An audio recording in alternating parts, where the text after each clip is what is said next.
नमस्कार, मैं उनिशा। आप देख रहे हैं देश न्यूज। दर्शकों, हिंदू धर्म में भगवान भोलेनाथ की पूजा का विशेष महत्व होता है। उन्हें दयालु और कृपालु भगवान माना जाता है, जिनकी प्रतिष्ठा बहुत उच्च है। वे एक लोटे के जल से भी संतुष्ट हो जाते हैं। महाशिवरात्रि भगवान शिव की आराधना का पावन पर्व है, जिसे शिव भक्त बड़े ही हर्षोल्लास के साथ मनाते हैं। इस पर्व पर भगवान शंकर की विशेष पूजा और अर्चना की जाती है। महाशिवरात्रि के इस विशेष पर्व को लेकर हम चर्चा करेंगे। हमारे साथ आज जुड़ चुके हैं अध्यात्म जगत की जानी मानी हस्ती, राष्ट्रीय गौरव सम्मान से सम्मानित भगवताचार्य पंडित अवधेश व्यास जी। आपका बहुत बहुत स्वागत है। बहुत बहुत धन्यवाद। पंडित जी, आपसे मैं प्रश्न करूंगी। हमारे दर्शक भी ये जानना चाहेंगे कि आखिरकार ज्योतिष के अनुसार महाशिवरात्रि का महत्व, साथ ही महाशिवरात्रि के शुभ मुहूर्त क्या क्या है, हमारे दर्शकों को बताएं। सबसे पहले तो मैं आपके पूरे देश न्यूज के दर्शकों को महाशिवरात्रि पर्व की बहुत बहुत शुभकामनाएं व्यक्त करना चाहूँगा और बहुत बहुत आभार आपका जो आपने समय दिया। निशा जी, ऐसा है कि महाशिवरात्रि जो है हिंदू धर्म में एक खासा महत्व रखती है। और अगर हम बात करें तो शिवरात्रि वैसे महीने में हर चतुर्दशी को मनाई जाती है जी। लेकिन महाशिवरात्रि की जो बात आती है वो फागुन मास में चतुर्दशी जिस दिन होती है उस दिन महाशिवरात्रि मनाई जाती है जी। तो वैसे तो कुछ लोग कालांतरण में बताते हैं कि इस दिन भगवान शंकर और माँ पार्वती का विवाह हुआ था, और कुछ लोग कहते हैं कि इस दिन भगवान शंकर का प्राकट्य हुआ था। तो दोनों अपनी अपनी जगह सही हैं। आधे लोग जो हैं भगवान शंकर का जन्मदिन मनाते हैं, तो आधे लोग भगवान शंकर की वैवाहिक वर्षगांठ मनाते हैं। तो महाशिवरात्रि जो है, जैसा कि आपको पता है कि शिवरात्रि की अगर हम चर्चा करें तो शिवरात्रि में रात्रि जुड़ा हुआ है जी। बिल्कुल। तो इसकी पूजन जो है, वैसे तो हिंदू धर्म में प्रातः काल से ही पूजन की जाती है, लेकिन शिवरात्रि एक ऐसा त्योहार होता है जिसमें हम मध्य रात्रि में भी पूजन कर सकते हैं जी। पंडित जी, महाशिवरात्रि की पूजन विधि, साथ ही महाशिवरात्रि के दिन रुद्राभिषेक का क्या महत्व है, हमारे दर्शकों को बताएं। महाशिवरात्रि के पूजन विधि में मैं आपको बताऊं कि महाशिवरात्रि जो है, इस दिन हमें सबसे पहले प्रातःकाल उठना चाहिए, स्नान करना चाहिए, व्रत करना चाहिए। व्रत भोजन का ना करके अगर हम हमारे व्यवहार का करें, विचारों का करें, हमारे जीवन में जो बुराइयां हैं अगर हम इनका व्रत करते हैं तो हमारे जीवन में निश्चित ही सकारात्मकता मिलती है। इस दिन हमें प्रातःकाल उठकर स्नान करने के बाद में भगवान शंकर का अभिषेक करना चाहिए, रुद्राष्टाध्यायी का पाठ करना चाहिए और शिव स्तुति करना चाहिए। और भगवान शंकर तो ये भी कहते हैं कि तो आपके पास कोई सामग्री नहीं है तो आप मन से भी मेरी पूजन कर सकते हैं। बिल्कुल बिल्कुल।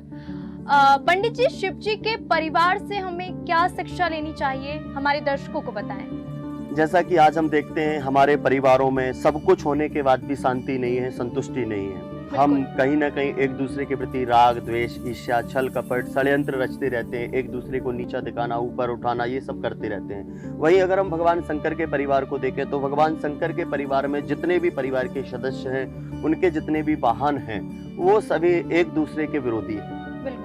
चाहे आप भगवान शंकर के गले में सर्प होता है, कार्तिकेय का वाहन मोर है, मोर और सर्प आपस में दुश्मन है। भगवान शंकर जो है नंदी पर बैठते हैं, माँ दुर्गा शेर पर बैठती है, शेर और नंदी आपस में दुश्मन है। और अगर हम बात करें कि सर्प और जो है चूहा, ये दोनों एक दूसरे के विरोधी हैं, तो कहीं ना कहीं इन सबको साध कर चलना भगवान शंकर से हमें सीखना चाहिए कि परिवार का जो मुखिया होता है वही परिवार को चलाने वाला होता है। अगर परिवार का मुखिया सही ढंग से चलेगा तो पूरा परिवार व्यवस्थित रहेगा। बिल्कुल, बहुत सही बात कही आपने। और किसी विशेष कामना को लेकर भगवान शंकर का पूजन कैसे करना चाहिए? देखिए निशा जी, मैं आपको बताऊं, भगवान शंकर इस संसार में वो दे सकते हैं जो संसार में कोई नहीं दे सकता। बिल्कुल। अगर आपके भाग्य में भी नहीं लिखा है, अगर आपने भगवान शंकर को प्रसन्न कर लिया तो भगवान शंकर आपको वो भी देख सकते हैं। क्योंकि रामचरितमानस में गोस्वामी तुलसीदास जी ने लिखा है, भावई मेट सके त्रिपुरारी। अगर आपके जीवन में भाग्य में कुछ भी नहीं लिखा है तो अभी भगवान शंकर आपको वो दे सकते हैं। तो अगर हमारी विशेष मनोकामना है तो हमें शिवरात्रि के दिन रुद्राभिषेक करना चाहिए, क्योंकि रुद्राभिषेक का बड़ा महत्व है। बिल्कुल। शुक्ल यजुर्वेद के रुद्राष्टाध्यायी के मंत्रों के साथ या पंचाक्षरी मंत्र ओम नमः शिवाय का जाप करके हम रुद्राभिषेक करें, भगवान को पंचामृत से स्नान कराएं। अलग अलग विधान बताया गया है। जैसे अगर आप गन्ने के रस से अभिषेक करवाते हैं तो आपके जो है दुर्योग नष्ट होते हैं, आपके जीवन में खुशहाली आती है। दूध से अभिषेक करवाते हैं तो आपके जीवन में आरोग्यता बढ़ती है। दही से अभिषेक करवाते हैं तो आपको प्रेम बढ़ता है। और अगर भगवान को गंगा जल से स्नान करवाते हैं तो आपके जो पितृ हैं उनको मोक्ष की प्राप्ति होती है। जी जी। पंडित जी, भगवान शिव पर धतूरा बेलपत्र चढ़ाने का विशेष महत्व है, तो इसके पीछे कारण क्या है कि आखिरकार उन्हें धतूरा और बेलपत्र क्यों चढ़ाया जाता है? देखिए, ऐसा है, जो किसी भी देवता पे नहीं चढ़ता वो भगवान शंकर पे चढ़ जाता है। अच्छा जी। क्योंकि बिल्व पत्र धतूरा ये देखा जाए तो औषधि होती है।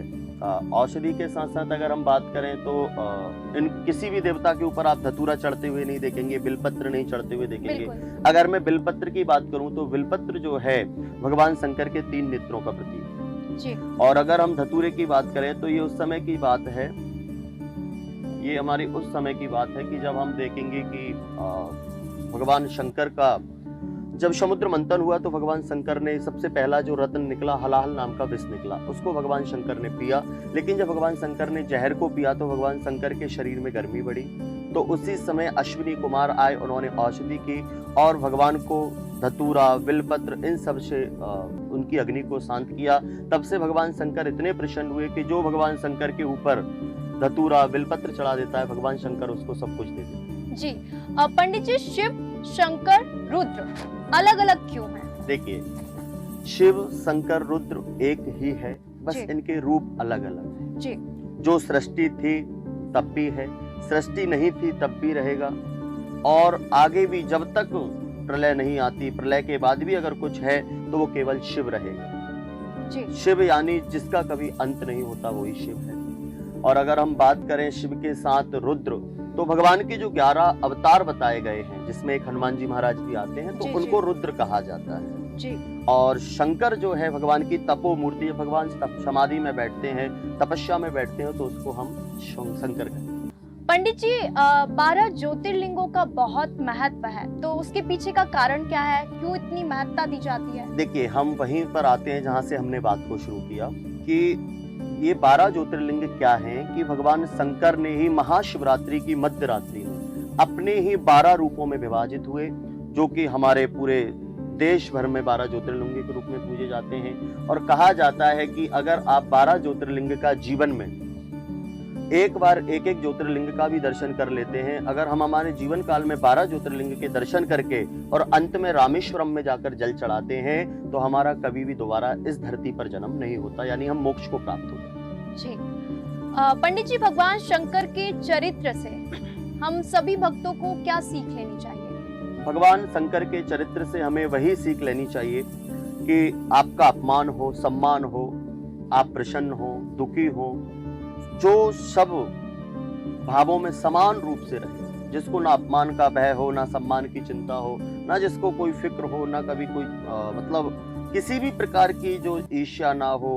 अगर हम देखें तो ऐसा कहा जाता है कि भगवान शंकर कहाँ रहते हैं? शमशान में रहते हैं। और शमशान को अगर हम एक डिस्क्राइब करें तो उसका अर्थ ही होता है शमशान, जहाँ सबकी शान बराबर होती है वही शमशान होता है। तो भगवान शंकर से हमें यही सीख लेनी चाहिए कि जीवन में कैसी भी परिस्थिति आए, हम समान रूप से रहें, हम भगवान शंकर को पा सकते हैं। बिल्कुल बिल्कुल। और पंडित जी, अंतिम प्रश्न, खासकर हमारे देश न्यूज के दर्शक और खासकर जो आजकल की युवा पीढ़ी और विशेष तौर पे युवतियां चाहेंगी कि क्योंकि महाशिवरात्रि के दिन ऐसा माना जाता है कि अच्छा वर प्राप्ति के लिए भी पूजा की जाती है, तो उन युवतियों के लिए आप क्या कहना चाहेंगे? देखिए, जिसका भी विवाह नहीं हो रहा है, समय हो गया विवाह नहीं हो रहा है, तो उसको एक शिवरात्रि की मध्य रात्रि में एक विशेष उपाय करना चाहिए कि आपकी जितनी भी आयु हो गई है, आप उतने बिलपत्र लीजिए।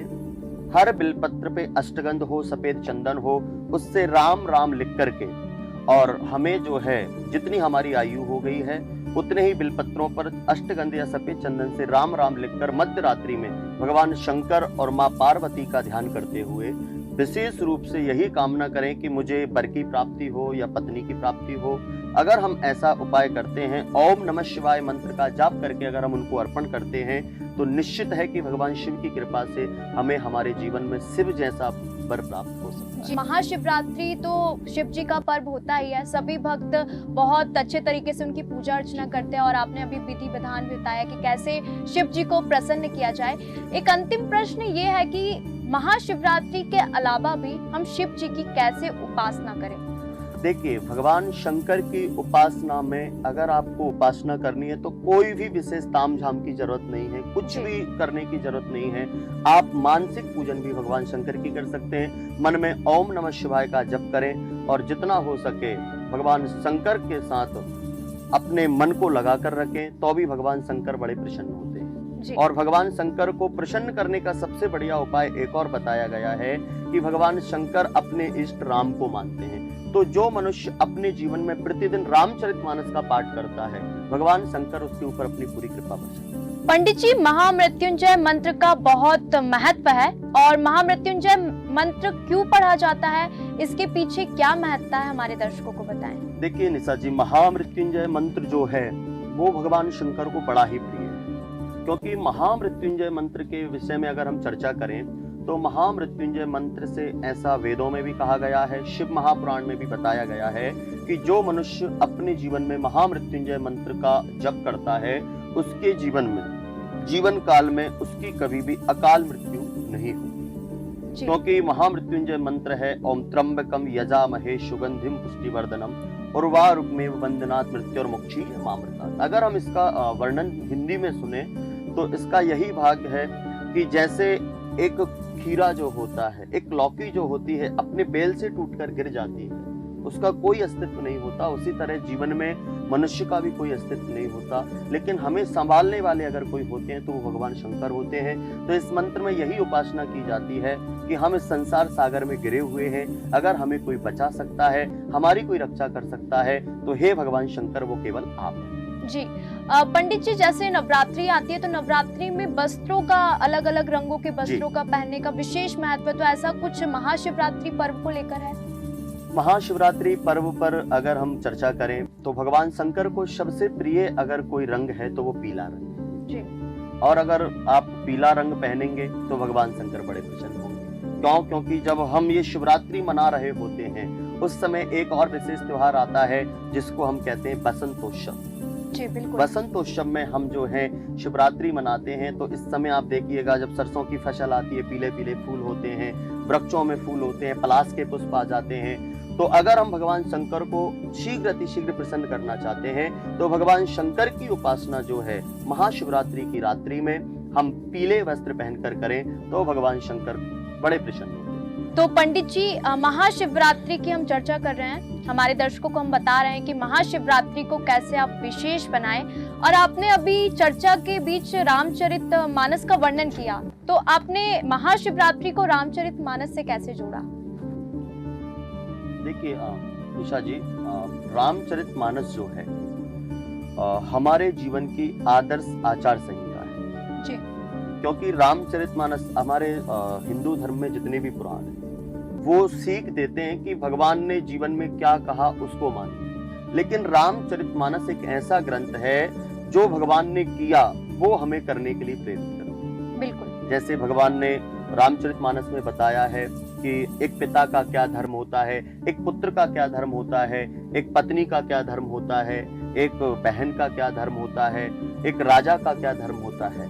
तो भगवान, और वैसे भी भगवान राम और शिव एक दूसरे के उपासक हैं। बिल्कुल। क्योंकि भगवान शंकर की अर्धांगिनी माँ सती ने जब राम की परीक्षा ली तो भगवान शंकर इतने दुखी हो गए थे कि माँ सती का परित्याग कर दिया, और परित्याग करने के बाद भगवान शंकर जो है 87,000 वर्षों तक तपस्या में चले गए। तब कामदेव ने जाकर के भगवान का जो समाधि भंग की, उसके बाद में भगवान का अगला विवाह जो है माँ पार्वती के साथ होता है, आपको भी देते हैं। तो निशा जी, रामचरितमानस अगर हम अपने जीवन में पढ़ते हैं, जीवन में धारण करते हैं, तो मनुष्य अपने जीवन में कभी भी कोई अपराध नहीं करेगा, जानबूझकर कोई गलती नहीं करेगा। क्योंकि जो रामचरितमानस का अर्थ होता है अपने मन में राम जी के चरित्रों का हमेशा स्मरण करना। बिल्कुल। यही रामचरितमानस का अर्थ होता है।